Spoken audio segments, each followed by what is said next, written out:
Bismillahir-Rahmanir-Rahim. The Quranic System of Sustenance. By Allama G. A. Parwez.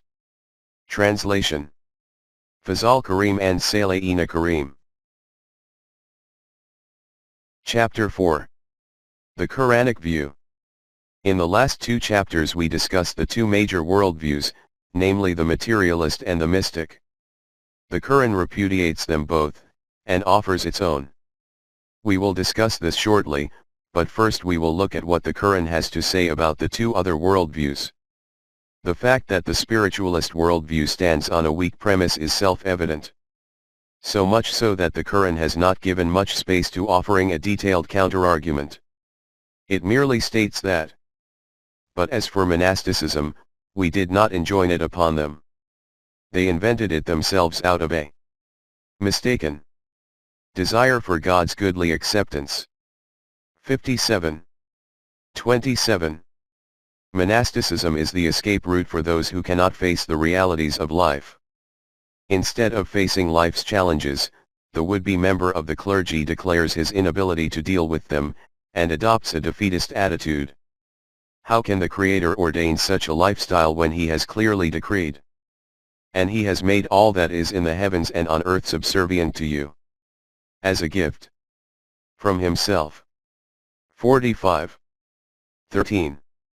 Worldly goods as temptation. The Almighty has said that worldly goods and luxuries may be tempting for humans. Alluring unto man is the enjoyment of worldly desires through women and children, and heaped up treasures of gold and silver, and horses of high mark, and cattle, and lands. All this may be enjoyed in the life of this world. 3.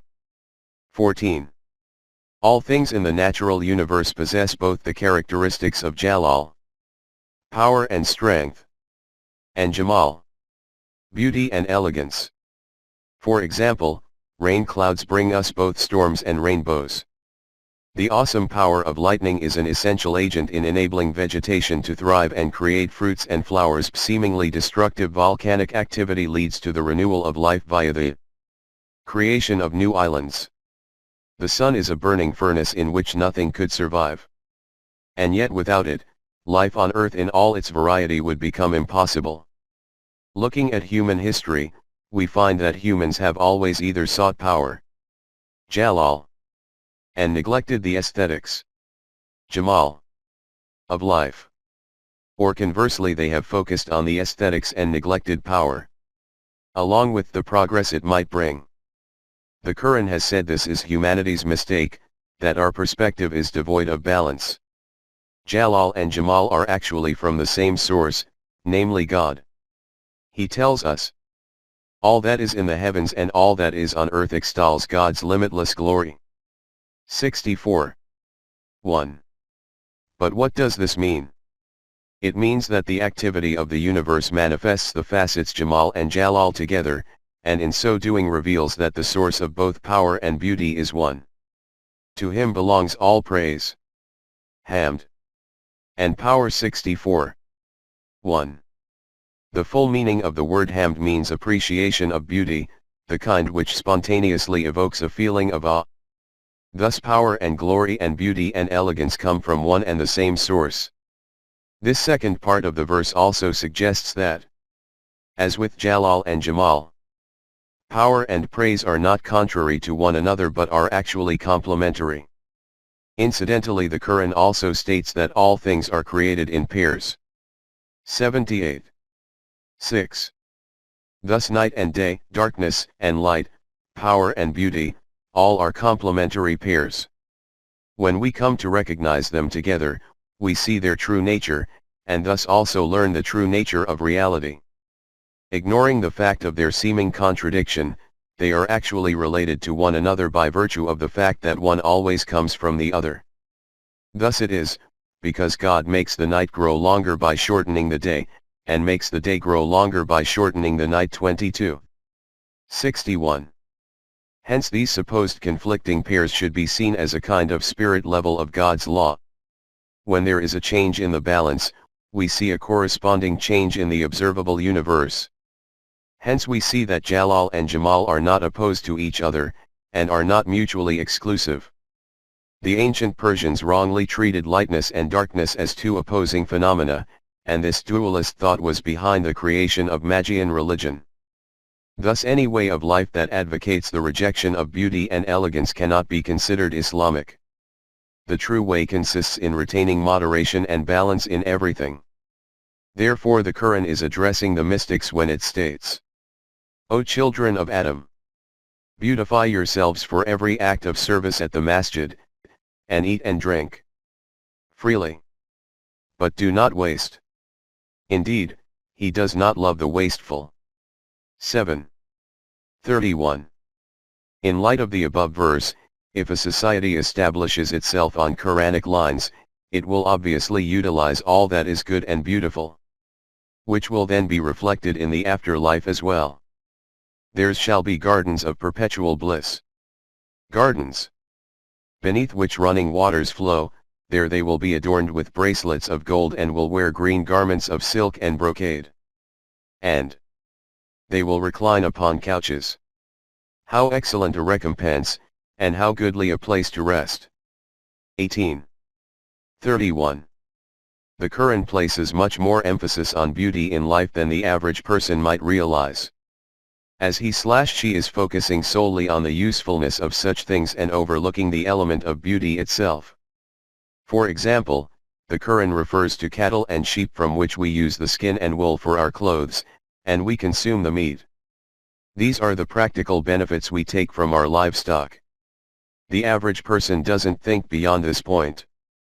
But the Quran takes it further and asks us to consider the beauty of the scene when the livestock are returning to their stables in the evening.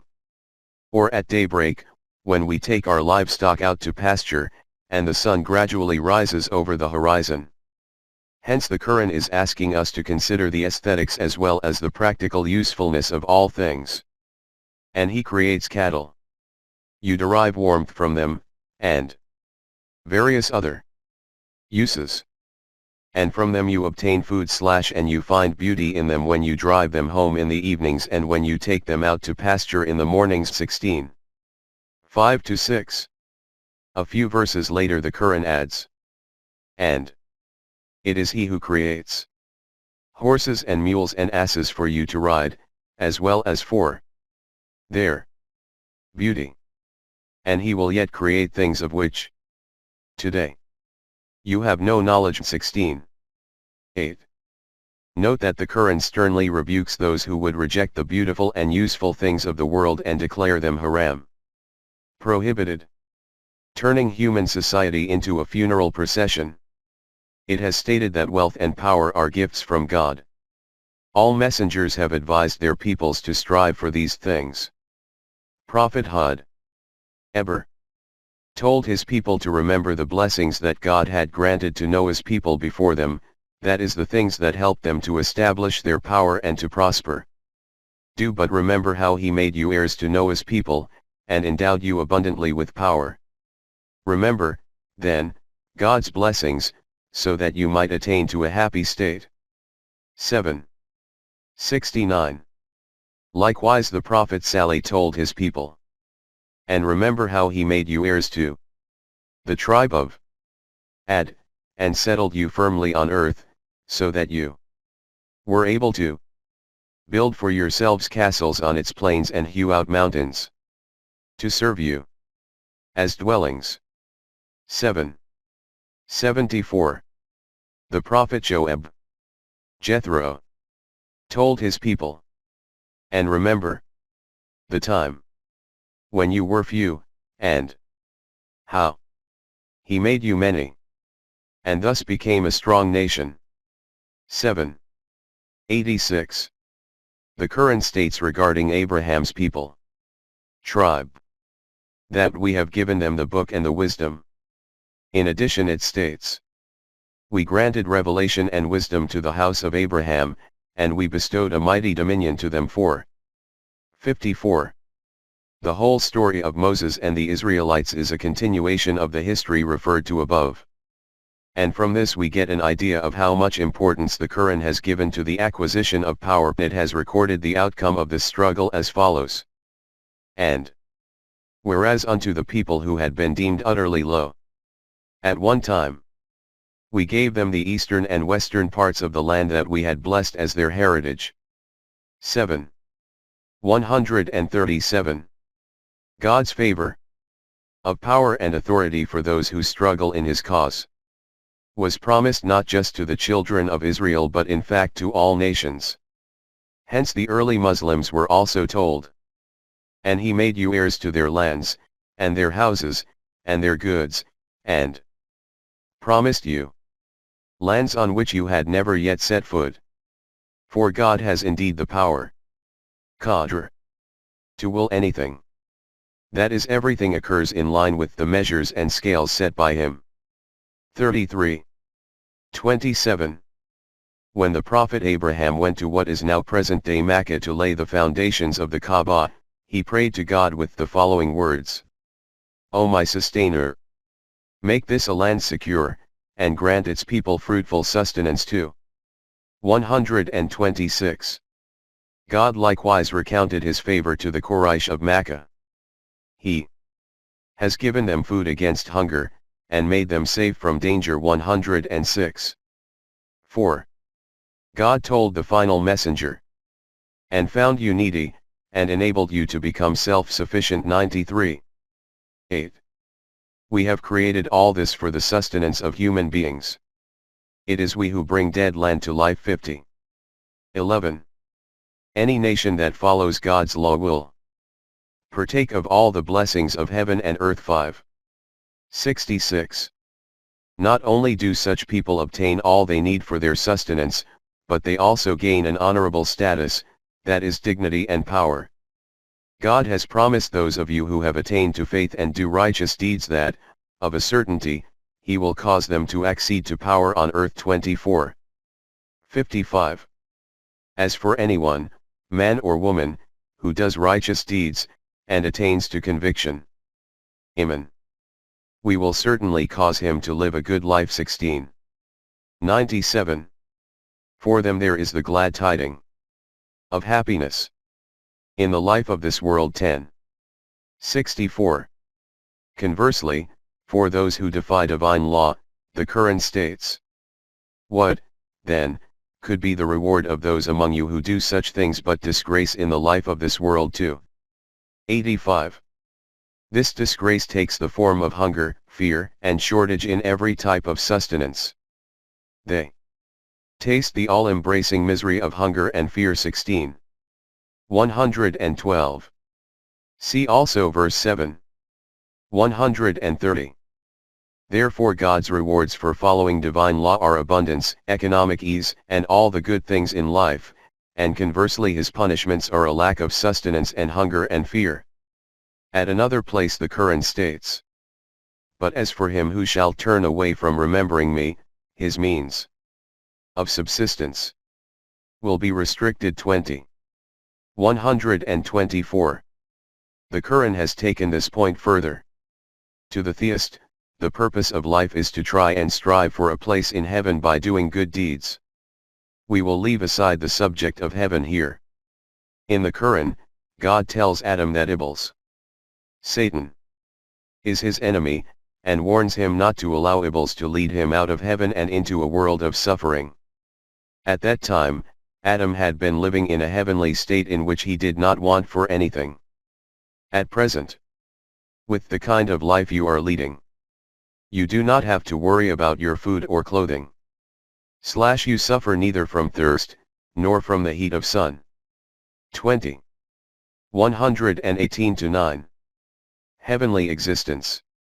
In heaven no one experiences hunger, thirst, or lack of clothing and shelter.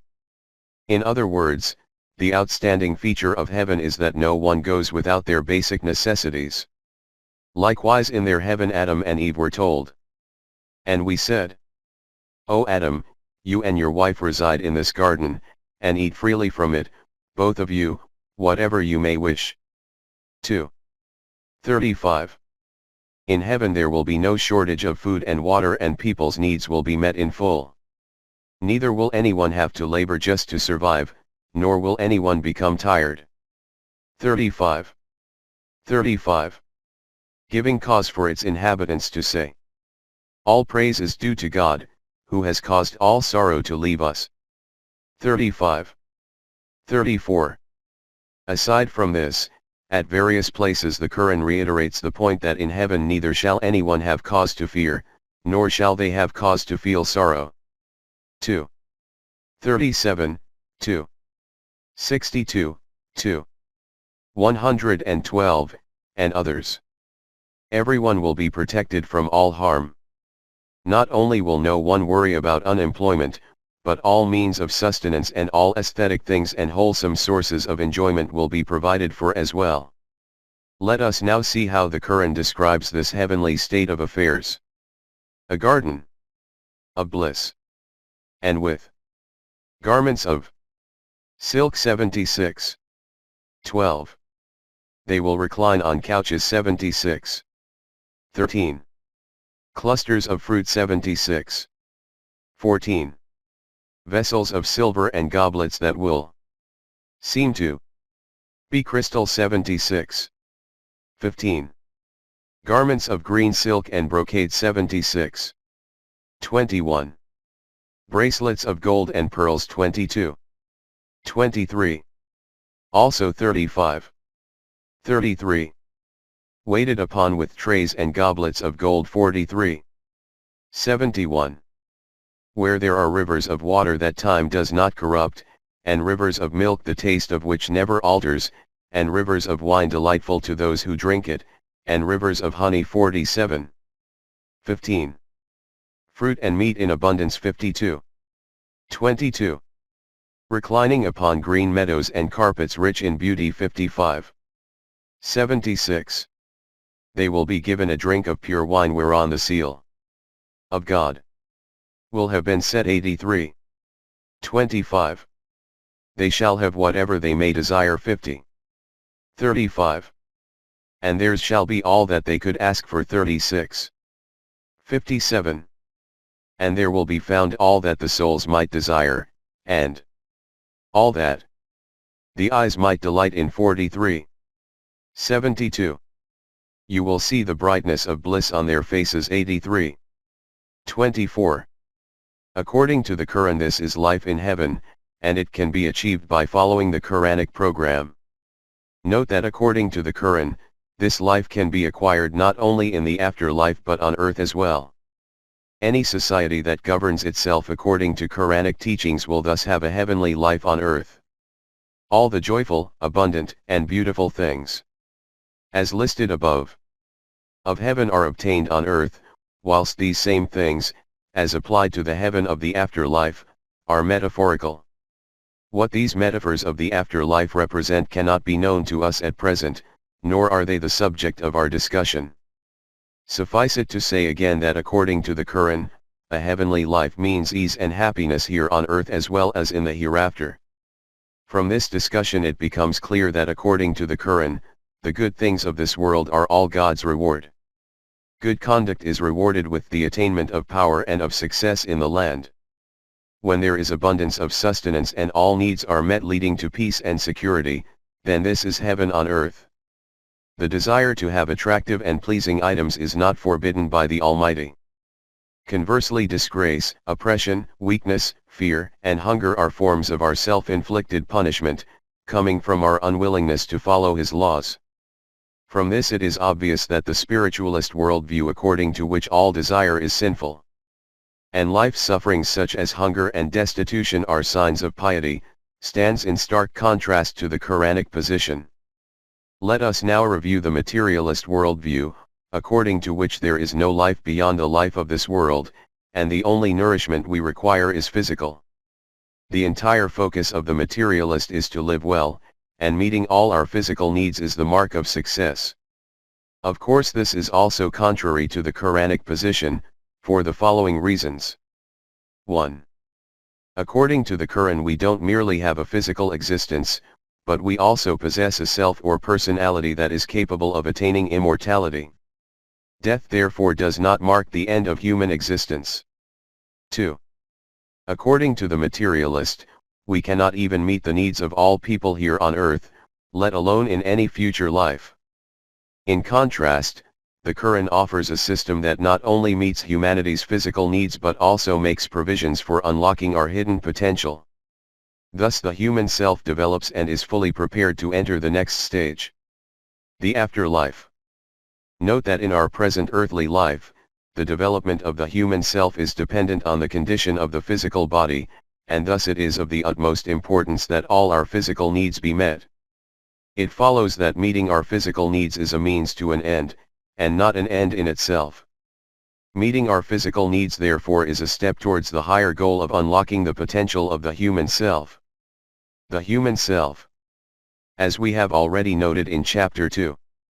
When human beings reached a certain stage of evolution, we passed beyond the animal stage and acquired a characteristic that is unique to us, which the Quran terms divine energy.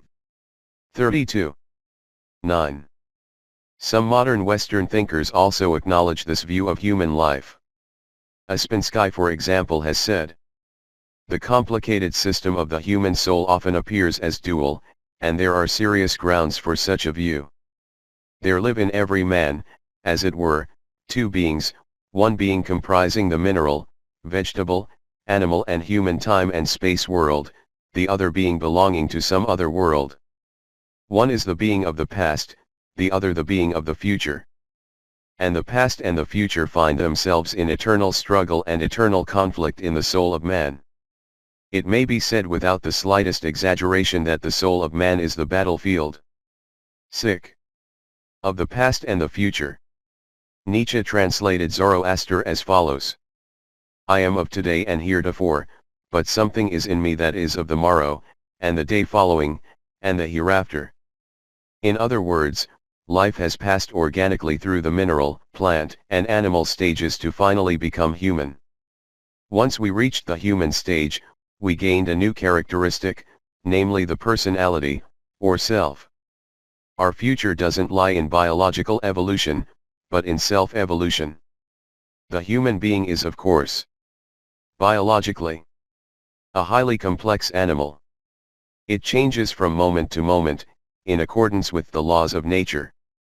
But the human self, nafs, is made of divine energy, and so it is not subject to the laws of nature, that is space and time.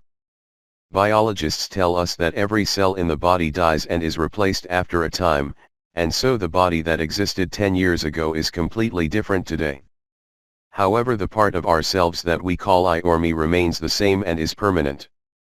It does not change as the body does, and thus it is separate from the body. From this it is clear that every individual is actually a combination of change and permanence. In the words of Berdyaev, two diametrically opposed principles struggle in life. One's attitude to the change which takes place in the world must be twofold. Life is change, and without the new there is no life. But change may be betrayal. The realization of human personality presupposes change and newness, but it also presupposes the unchanging without which there is no personality. In the development of personality, man must be true to himself. He must not betray himself. He must preserve his own features which are foreordained for eternity.